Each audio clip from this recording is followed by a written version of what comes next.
welcome to the official podcast of the Cleveland International Film Festival, SIF Speaks, sponsored by Wayside Furniture. I'm Dee Perry, and I'm joined by my producer and co-host, Aaron Spears. Hey, Aaron. Hey, Dee. So, Aaron, there are films of every variety in this year's festival, SIF 45 streams, but of the ones I've seen so far, none of them stuck with me more than the documentary we'll be discussing on this episode. I am with you there. As a documentary fan, I adore the lineup at SIF. They provide a wide variety of different styles of documentaries, too. It's not just one genre. And I think this film today that we're discussing with the filmmaker and with the subject, the film JACINTA, is a great example of one of those direct cinema, very intimate portraits that the festival is good at finding. I watched it and a couple days ago, and it still stuck with me to this day. Like it sits with you long after the credits have rolled. Yeah, I agree with that. And we are joined now by Jessica Earnshaw, the director, cinematographer, and producer of the documentary JACINTA, and by the subject of that film, JACINTA. Thank you both for joining us. Pleasure to have you. Thanks for having us. So, Jessica, in the course of making this film, you recorded JACINTA and her family for something like 3 years. What did you want to learn about them, and what did you want to share about them with the world? That's a great question. So when I first met JACINTA and her mother, Rosemary, I was in the prison already doing a totally different project. And I met them and I just really liked them. I thought I interviewed them together. They were, the love I could see between them, their banter, the way they finished each other's sentences. I could tell they were like really close. And I could tell JACINTA was just so smart and articulate, and I was just really interested in understanding how JACINTA ended up following in her mother's footsteps. How did she end up in prison? And that was a question that had stayed with me throughout filming into the very end. I didn't always know where we were going, as because I filmed for so long, it was hard to, but it was always a question of how did JACINTA end up following in her mother's footsteps, but also I was really interested in the dynamics between the generations of mothers and daughters. And I knew JACINTA had a really special daughter when I met her. So, and JACINTA, I'm curious what Jessica said to convince you to do the film.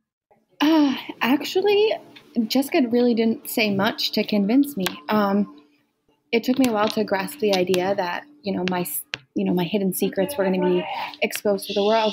But my reason personally for doing the film was to raise awareness that children need intervention early when it comes to addiction and intergenerational trauma, all of it. And I thought it was going to be perfect. I thought I was going to get released and that everything was just going to be great and I would have a friend by my side. And very quickly, the realities of my addiction and how severe it really is set in. And when I relapsed, I knew that it was going to show the truth to everybody else's story, that I wasn't the only one that was going to go through that. I didn't have to be ashamed. And it encouraged me to keep going. As the film began to reveal more of your struggle with staying sober, how did you feel about what was being recorded? Well, in my actively using mind, it was very surreal to me that this was ever really going to come to light, that anybody was going to see it. But being sober and thinking back on it, I remember being very ashamed that I had fallen once again. But at no point did you say, we have to stop this? I was committed. Jessica, were there times when you struggled with your own feelings about how much of JACINTA and her family's lives to record and when to stop? Well, very early on. So when I met JACINTA, I was in that prison with her and her mother filming for about 2 weeks before she got out. And at the time, I was like picking moments to film. I would turn on the camera and then I would turn it off. And whenever I turned it off, something would happen. Like JACINTA would say something really funny, or like, Rosemary would say something really profound. Or moments would happen that I didn't know I didn't know if they were significant because I didn't know the family. I didn't know JACINTA well enough, And so I decided very early on I wasn't going to make those choices. I was going to film everything. I was going to keep the camera on in order to catch moments, because I did not know. I didn't know where the story was going to go, and I didn't want to presume to. So when I followed her out, I kept filming, and it made it easier, I think, not to have to make those choices. Because it was only me on the crew. So I would just hold my camera like this and I'd always have it on. And, and that means that, for me, and I think this is, Jacinta knows this from the conversations we had in the very beginning, the drug use was never interesting to me. That wasn't something that I was trying to follow.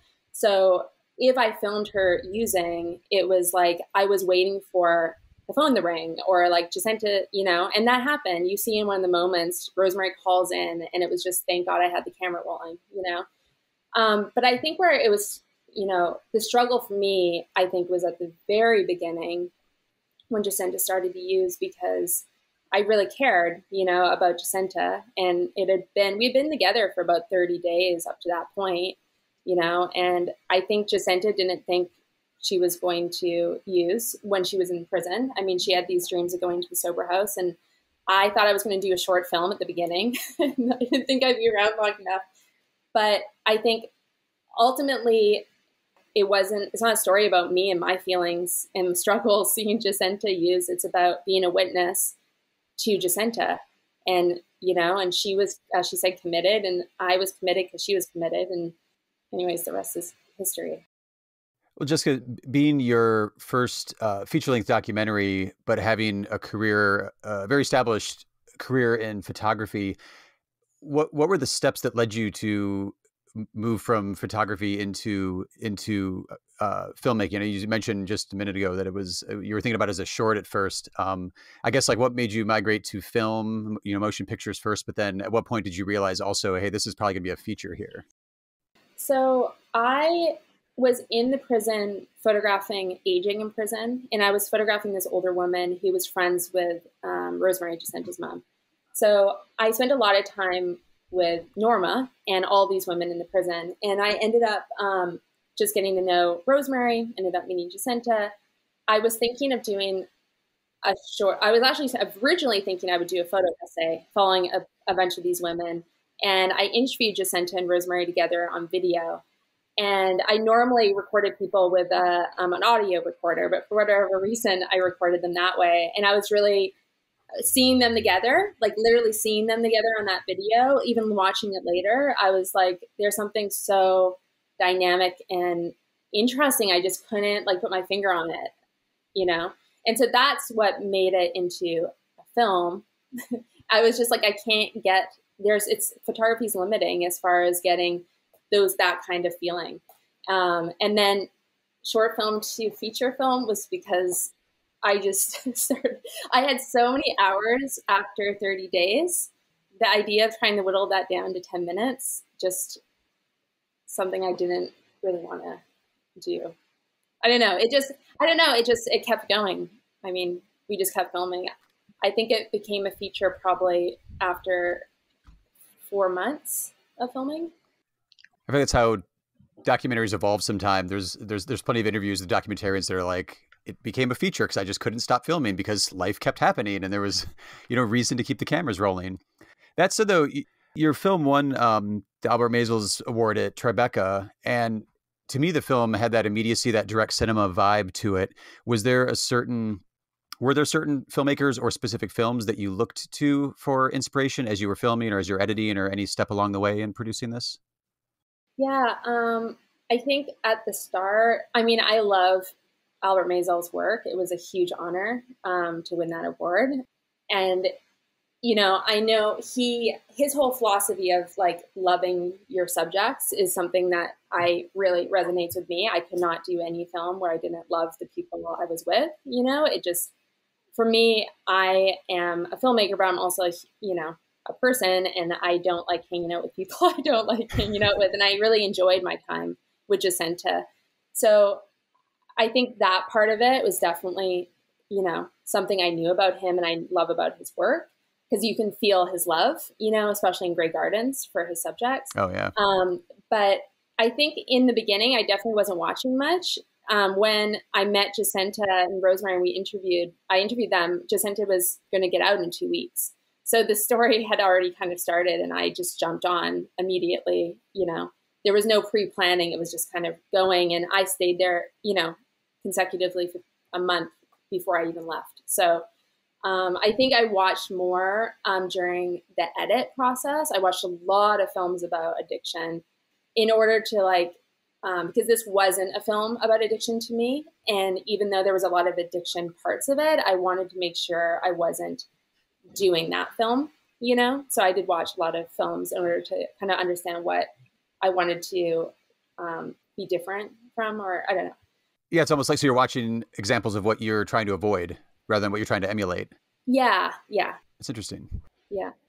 Jacinta, I was thinking about something Jessica just said about loving her subjects, and I was really drawn to your face right from the beginning when there's a home movie of you as a little girl, and your eyes are so wide, and it seems full of wonder, and there's this huge grin. But I also wondered what you remember about that little girl. I mean, was she as happy at that moment as she appeared to be, or was she just trying to please whoever was holding the camera? Actually, at that point, I was extremely happy. I was a very carefree child. I have an amazing father. God bless him. Thank him for everything. And so not until later on in my adolescent years did I start to feel the struggle. I will say that my mother, not that I remember, was present very much. And I always kind of went to bed wondering, like, where is she? Does she think about me? And then when she would pop up, it would be hard because it was inconsistent. And sometimes she was supposed to show up and she would end up in jail. But overall, absolutely, I wouldn't change much about my childhood. There are times when Jessica was filming you and you were doing things that were dangerous and illegal. Did you have any concerns then or now about how people would react to what they saw? Then, no, I was very outside of myself, and I wasn't. Jessica always reassured me. I'm not gonna do anything to hurt you, whether that be physically, mentally, emotionally, or legally. So I trusted Jessica. That had a lot to do with it. When I watched it the first time, I did ask Jessica, like, what if a cop sees this? I never got charged for that. And she went above and beyond to make sure that I was protected. And that worry kind of just came off my chest. I know that it's what a lot of people do to make it through their addiction. Yeah. You've seen the film multiple times now, right? Yes. Do you see different things each time you watch it? Yes. I will say the first time I watched it, the first thing I noticed was my demeanor, the way I spoke. It was very careless, immature, and still the addictive behavior that we know. As the film progressed and I seen myself at the end, I was able to be proud. I was able to be like, I overcame something serious. And not only did I overcome it, but I overcome it and built from it. And I love my story. It's not easy to watch. I'll definitely say it's not easy to watch, but finding the brighter moments in the darkness is what's really driven me. Jessica, speaking of the filmmaking of catching those moments, you sort of spoke to it a little bit already as being a one-woman film crew. Can you speak a little bit to the challenges you face there? I mean, if you're doing lighting, you're worried about sound, you're worried about the emotional moment itself, you're worried about getting it right in the frame. Was that taxing? It sounds stressful just thinking about it. Oh, yeah. I mean, yeah, there were definitely challenges. I feel like at the beginning, my batteries would run out. Like really. I didn't think about batteries. Yeah. Yeah. And then I would be like all this, and then Jacinta would save all these profound things for the very end of the day. My camera wouldn't be working. So it was battery issues at the beginning, and then I got new batteries, more batteries, my phone dying. Not being able to find me. Yeah, not being able to find her. Or, she tells me sushi somewhere, and then it would be a long time waiting in that spot. But yeah, it was like, sometimes forgetting to turn the mic on, or all the things you can imagine were struggles. But yeah, I think at the end, I feel like as it went on, I would, it just kind of depended like how quickly we were moving. If I had to get somewhere quickly, or Jacinta left quickly, or something happened fast, then it was like trying to scramble to get all my pieces together. But for the most part, I got into a rhythm of it. I wanted to ask one kind of specific question, because it's something that I am fascinated with documentaries, because it works differently than narrative films. But the score that you have on this film, like there's so many emotional and rewarding but very draining scenes in this, and you didn't lean too heavily on the music to tell the audience how to feel. You allow the audience to just kind of sit with the people that you're documenting. How did you go about setting up the score for this film? I'm glad you asked that, because the score was like, it was really important to me that it be very minimalistic, because all those things you said, I mean, the film is very emotional. It's very heavy in moments. I did not want any score that like drove it too hard, or I wanted to be very minimal. And I didn't want any score under Jacinta or Kaylin to manipulate, or like you have harps or like, things under that would just kind of push it too far. Right. So I interviewed tons of different composers. Some composers seemed to want to, edit to a final cut. I really wanted to start or to compose to a final cut. I really wanted a composer to come in early, and I wanted to sit with them. And there was a lot of things I didn't want. I didn't know exactly what I wanted, but I knew what I didn't want. So I wanted to be able to sit with someone and like try different things, and have someone patient with me to let me do that with them. I also, and this goes for my editor as well, I wanted to find someone who really like felt like they also loved Jacinta, loved the family, and also like felt something. And that's how I hired my editor. Like I hired my editor that way, but I also hired my composer that way, that he had such a great response to the film and just to what I showed him. And I felt like he cared so deeply about it. So in the film, we had different themes. So we had mother-daughter. So Jacinta and Kaylin had like a theme of piano and ambient that kind of went whenever you saw them together. And that was to invoke, longing, hope. It was always kind of hopeful. We're trying not to make it sad. It was just like to show the love in their connection. So sometimes you'd have, Kaylin in moments where you'd have a similar sound that you'd already heard with Jacinta. And that all builds to the very end where you hear that piano come in when they see each other. It's already been hinted at throughout their relationship in the film. And then for the drug use stuff, that was a different theme. And whenever Jacinta's using her, it was all both the ambient sounds were to kind of go into her, just kind of below the surface, like emotionally where we're at. And I think it was really important that the music was neither sad nor happy. It was it had the nuance in it, because drug use isn't either of those things, it's complicated. And it was really important for it to stay complicated and not to drive meaning into anything. I just wanted it all to just let the viewer feel these things without the music, like pointing them in a direction of, you need to feel like this, because I think it speaks for itself how you should feel. And I didn't want it to be manipulative. So that's a long answer too. No, it's a good answer, though. I appreciate it. I was going to say that. Jacinta, there's a lot in the film about you and your family history and the impact you all had on each other. But I want to hear from you, what isn't there? I mean, what would you want to share about your life now? So people get to see, what happened personally with my mother and I, and our ways of supporting our addiction. And what's not there with my mother is my mother loves me very much.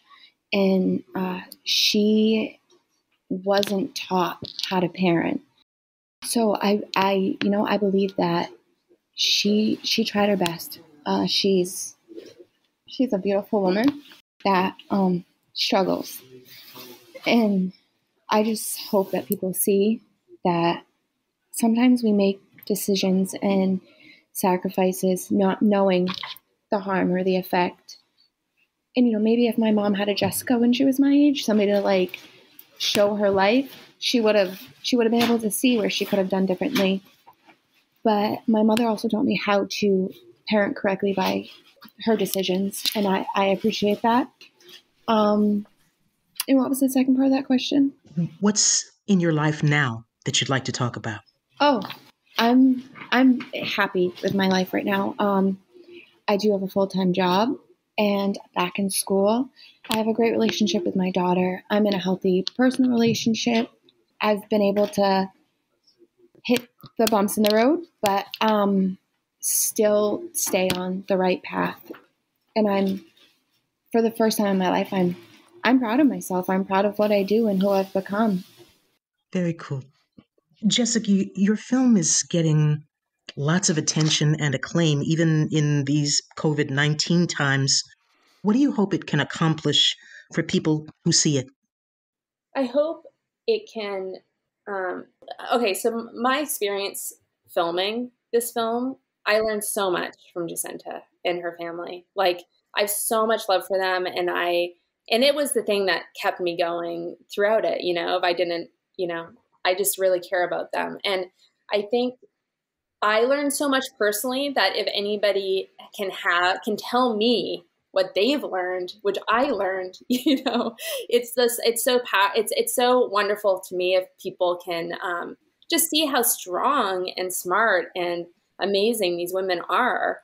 And there's, when I was in that prison, I met some really strong women that, can teach us a lot. And I think it's really important that we listen to people's stories, and I think oftentimes, like when I was, doing a lot of back research on addiction films and whatever, I feel like people are so much more than the struggles that they have. And what Jacinta said about her mother, it's so true. I mean, Rosemary is an amazing woman, and I really like her. Like, she's incredibly funny, and I think it's, we can look at ourselves and the way that our own prejudices, I think that would mean a lot to me. And Jacinta, I feel like this is definitely your film too. So what do you hope comes from it? That's my favorite question. So I recently have started reaching out to people to pull pieces of my film to educate youth, not only on what cycle they might not know that they're caught in, but ways to get out of it, and the legal system. Had I known when I turned 18 that I could file to expunge my juvenile record, I absolutely would have done that. So raising awareness about, what is important for the youth, that incarcerating a parent does a lot more than just make a parent absent. It hinders a child's growth. It hinders the bond between them and the parent, but it also can allow, there's unhealthy situations. It can allow a child to grow, to take that, to give that space, I should say, to see a different light. That's what I'm hoping to do with my film. I hope that correctional officers see it. I hope that judges see it. I hope that addicts see it. I hope that recovery people see it, children see it. I know the story behind my film, and it's so much more than just, a young woman struggling through addiction and, codependent with her mother and trying to protect her child. It's a life that many people live and don't know how to get out of. And I've been able to do it. And I just want to continue to do that. That's okay. It's been such an honor to speak with both of you. Thank you so much for the film and for sharing it with us. Thank you. Thank you. Our guests have been filmmaker Jessica Earnshaw and Jacinta, the subject of Earnshaw's feature-length documentary titled Jacinta. You can see that film as part of SIF 45 Streams, which continues through April 20th, 2021. For more details, log on to the SIF website, clevelandfilm.org. I'm Dee Perry. And I'm Aaron Spears. We want to thank our sponsor for this podcast, Wayside Furniture, keeping it local since 1937. We also want to remind you how you can support your local film festival. Please consider a donation to our challenge match presented by Cuyahoga Arts and Culture. Our goal is to reach $145,000 this year to support the future of our festival, and we're grateful for any amount you are able to contribute. To donate, please visit clevelandfilm.org. And thank you for listening to SIF Speaks.